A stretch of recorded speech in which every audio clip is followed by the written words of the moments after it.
Ano nga ba ang tunog ng katahimikan? Magandang araw mga kaibigan, magkapet pandasal muna po tayo. Ito po si Father Nono.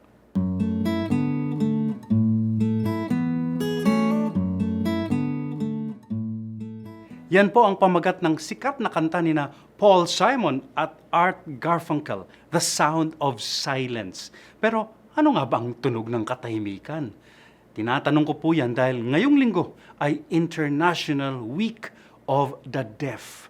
Linggo para sa mga pipi. Marami po sa kanila ang nagkikwento ngayon ng kanilang karanasan. Nilalarawan ng mapaghamon nilang buhay. May isang chef halimbawa. Siya ay pipi pero magaling magluto. Isang araw nagkaproblema sa kusina at siya ang nasisi. Hindi niya maipaliwanag o maipagtanggol ang sarili dahil wala raw papel at ballpen noong araw na yon. Walang marunong ng sign language. Sa katapusan, na-demote siya sa kusina at umuwing lungkot na lungkot. May isa naman na nasanay na sa katahimikan, subalit nangangarap araw-araw na marinig ang anumang kanta o musika. Ano nga ba ang tunog ng gitara o ng piano? Ito po ang linggo para abutin natin ang mga kababayan nating hindi makapagsalita.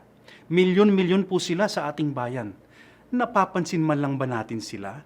Kinikilala ba natin ang kanilang mga karapatan?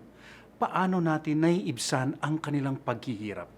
Isang kabalintunaan tayo na binigyan, biniyayaan ng bibig at tinig at boses ng may kapal, hindi tayo nagsasalita para sa mga nangangailangan, sa mga may hirap, sa mga naapi.